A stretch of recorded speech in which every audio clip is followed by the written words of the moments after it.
everybody, nice to be back with you again. So today we're going to make a potato based pizza, and here is one I made earlier. So instead of the normal dough, it actually has a mashed potato base, and it's really tasty and filling. So let's see how we get on with this today. So here's the equipment that you will need to make your pizza. You will need a chopping board. Mine's white because I do everything on this, but you might have coloured ones at home, and you'll need the green chopping board for doing your vegetables. All right. You will need a sharp knife. This one's got a lovely cover over it, but be very, very careful. All right. No running around with that in your hands. One potato peeler. You will need a tablespoon, which is the biggest spoon that you've got. You will need what we call a table knife, so we need to spread things, an ordinary knife as well as the sharp one. You will need a potato masher, a cheese grater, although you might be able to buy your cheese already grated. That's a brilliant decision. You will need a tin that will go, you're going to make your pizza on this, so a tin to go in the oven with, and then last of all you will need a saucepan to cook your potatoes in. So that's our equipment that we need. So we're ready to go now, aren't we? So if I pop those out of the way, just to one side for a minute, there we go. So these are the ingredients that you will need for your potato-based pizza. Guess what? Potatoes. So you want about 4 medium potatoes. They weigh about 400 grams, but it's not vital that you have exactly the right amount. So that's about right for one pizza. You will need an egg. If it's going to roll away, 1 egg will do. You will need a little bit of butter or spread or something. It's just to mash into the potatoes, all right? And then you will need some plain flour.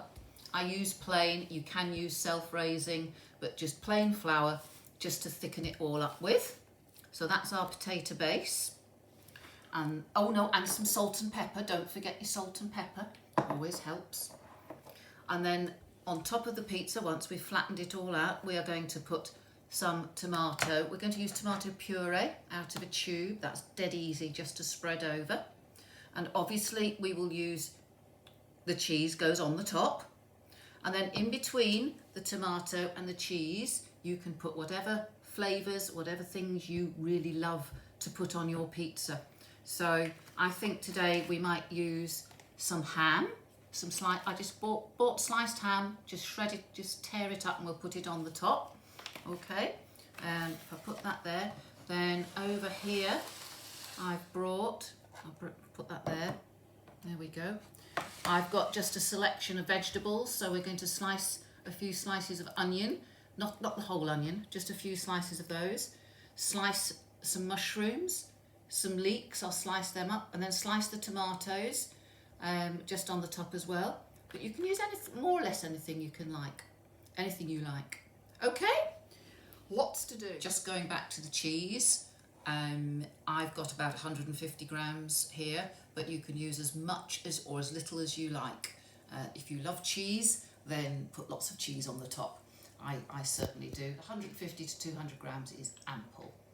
And then the one other thing which isn't really an ingredient is vegetable oil or sunflower oil, whatever you've got in your kitchen. And we just need to oil very lightly the tin that we make the pizza on. So we'll just put a little bit on, spread it on. When we pat our pizza base down onto it, it shouldn't stick, fingers crossed, but it makes it nice and crispy underneath. And that is all our ingredients. Let's get cooking. Right, potatoes. So you need to peel your potatoes. If you find it difficult peeling the potatoes, holding them, sometimes holding it with a fork can help. See how you go. Every potato peel is different, isn't it? But get the peel off as best as you can.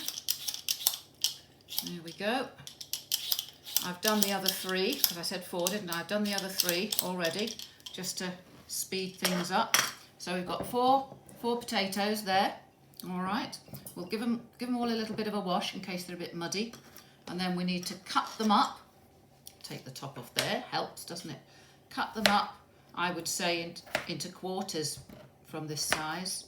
Okay, pop them into the pan. So we've got 1, and then we've got 2, so not too small. If we make them too small, they go very mushy and full of water, and then our base becomes very mushy, not nice and crispy at all.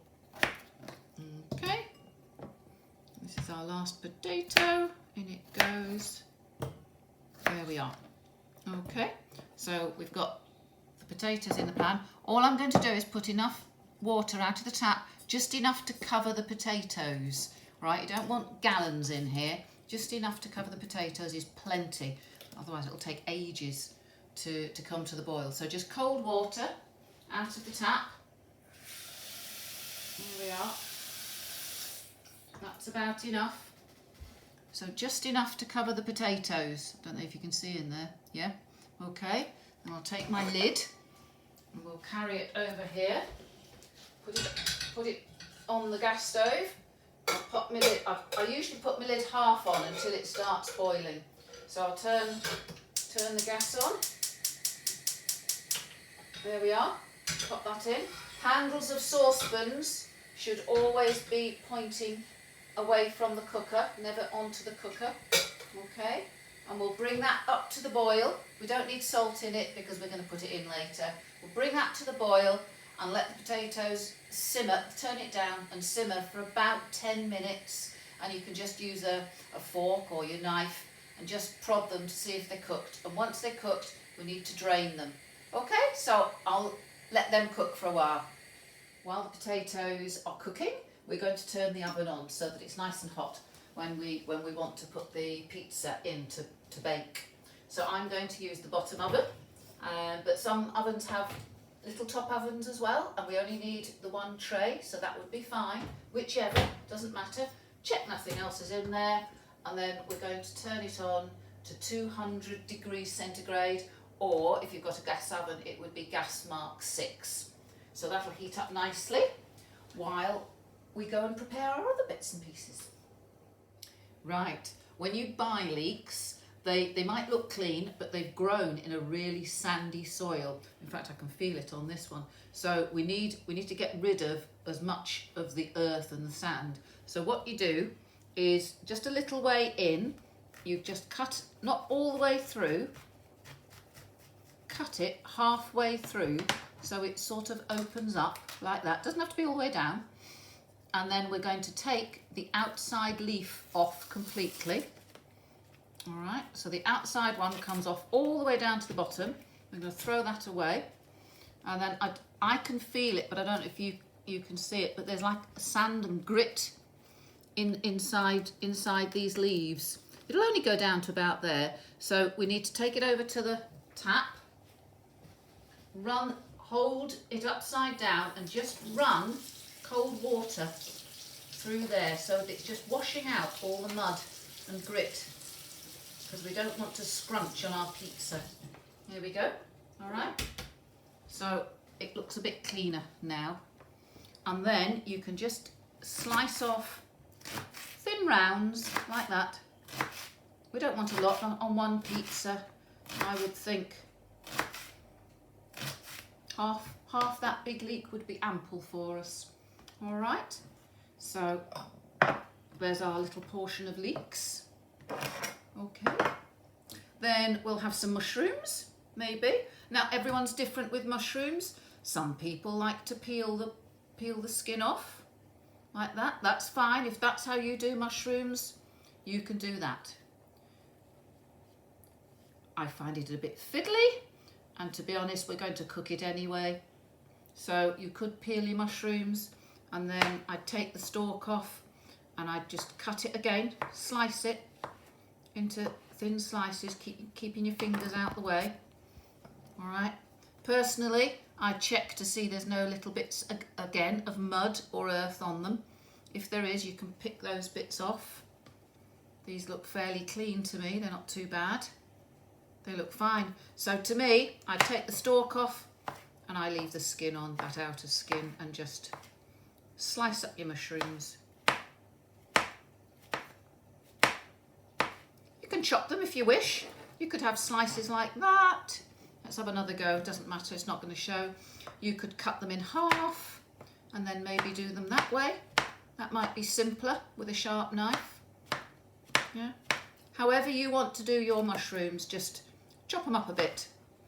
Okay, so you can cut them up like that. Chunks of mushroom instead of slices. As long as they're not too big, because they've got to cook underneath the cheese. There's our mushrooms.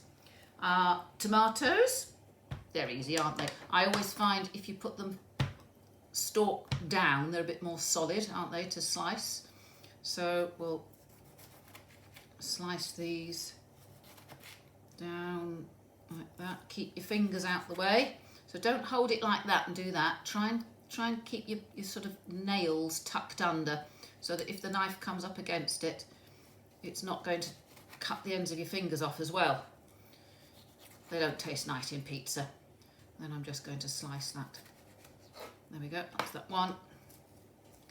1, 2. What I might do is actually put these on top of the cheese, and it'll make it look nice instead of hiding under the cheese. We'll see how I feel at the time. There's our tomatoes.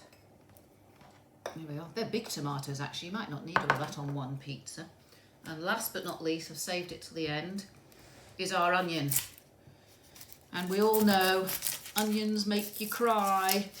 So I've not found a perfect way of doing them, but I do find if you breathe through your mouth, don't breathe through your nose. So keep your mouth open. Yeah, we'll put the rubbish in there. Oh, I've got a funny, now sometimes you get these, don't you? Funny little bits in the middle of your onion. They're actually an inner skin. There's nothing wrong with them, they're an inner skin, but we don't want them, so we'll get rid of those. So we'll take the outer skin off, take that brown skin off. There's a thinner bit there. All right, I'm not going to use all the onion. And then I'll just, oh gosh, I can feel my eyes going. We'll slice some slices. Leeks are actually the onion family as well. That's falling to pieces. It's all falling to pieces there. So I'm not going to have too much onion because the leeks are of the onion family as well. I think we'll just do a few little bits of that, maybe a bit more. This is a very slippery, slidey onion. I don't like this one. Actually, I'm going to put, oh, my eyes are going. So we'll just, that's plenty of onion to go on our pizza. So there's our 4 ingredients that are going to make up our pizza underneath the cheese. Let's go and have a look and see what the potatoes are doing now, all right? Right, my potatoes are done now. So I don't know, I tend to use the lid to strain like that and just pour the water off, or you can pour them through a colander. Either way, just get rid of all the water and then put your potatoes back in your pan. Okay, bring them back here, crash, and then mash them all up. So get them as smooth as you can. Okay, all right, mash it all up, and then I don't put in ordinary mashed potato, I put milk in, but you don't want milk in this one because it would make it too liquid. I'm going to put an egg in instead. So maybe just a little bit of, I think I've said about 2 ounces of butter on the recipe, but you just want a knob of butter in there, okay? Put that there. Oh, salt and pepper. So I can never work out how these things work. The lid comes off, but I can never get the, he's already taken the lid off. There we go, bit of salt. And a bit of pepper. There we go, all right. Another good mash. So the heat of the potatoes will melt the butter. mashing it in. Oops. Okay. So it's going a bit smoother there. And then we're going to get an egg. And you just literally break the egg straight in. Crack it on the side. What do you like at cracking eggs? Try not to get... If you're a bit unsure about doing the egg, maybe crack it into a cup first. If you think you're going to get some shell in it, then you can get the shell out before putting it in there. But if you're happy, the egg can open up in the middle, get your thumbs in and just open it up and put the egg straight in. So that's up to you how you do that. And again, mash it all in.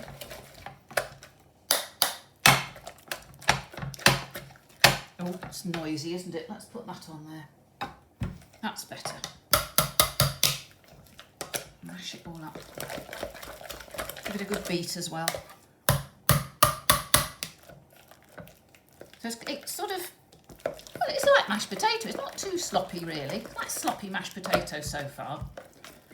There we go. So it's quite soft, isn't it, there? But what might be easier, actually, and I'm sure you can grab one, is a fork at this point. And just scrape your masher down. It's going to be easier to mix. You can do it with a masher, but get rid of that. There we go.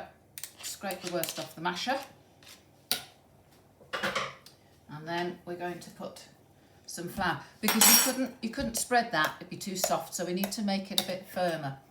And I honestly can't tell you how much flour, roughly. Just go spoon by spoon. All right, so there's a spoonful. I'll put a couple of spoons in there. It just depends on the potatoes that you've used. It depends on how big the egg you've used is. We just want enough flour in there so that it's just a bit drier. Sort of so that you can touch it and it doesn't stick to your fingers too much. I'll put a little bit more in there. A little bit more flour in there. But you don't want too much that it's really dry to eat. So what have I put in there? About 3 tablespoons. That looks good to me.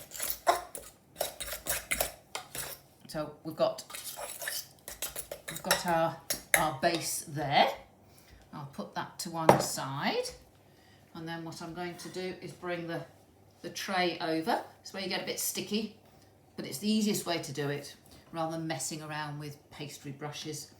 Just get a little bit of oil and put a little bit on your spoon. Just controls it a bit more, and then onto there, and just use your hand. It's the easiest. All right, spread it all out. Okay, there we go. I don't think it's going to go out to the corners, but it'll be about in the middle there. All right.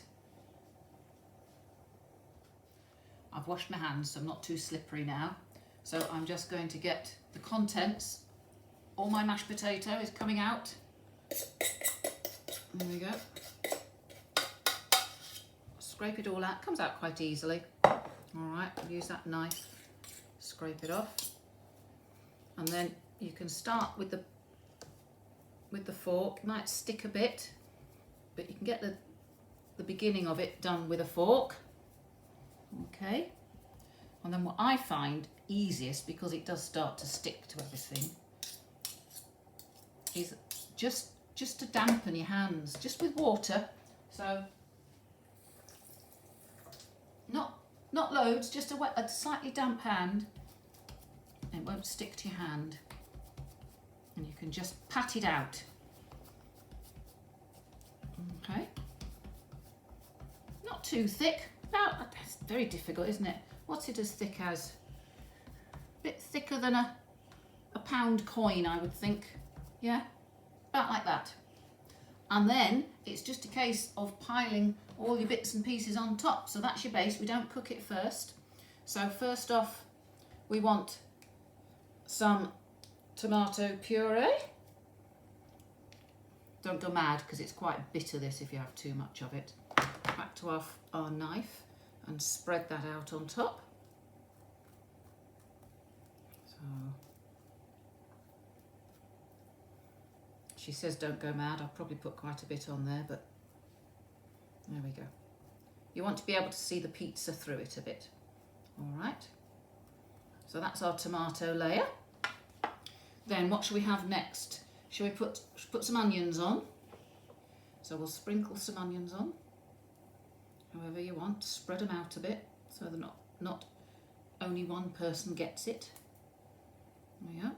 Although if you're going to have the whole pizza, it doesn't really matter, does it? Then we'll put some leeks on top. So say these are part of the onion family really, so, but they're not as strong as onions. Certainly don't make your eyes water like onions do.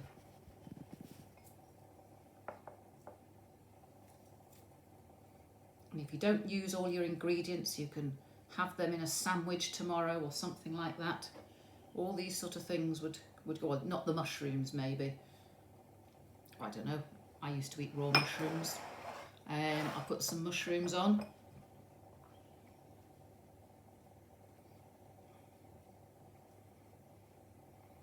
Here we go. It's piling up a bit now, isn't it? It's all right, don't worry about it. I'll put all those on. Ham, we said, didn't we? I'd forgotten about the ham.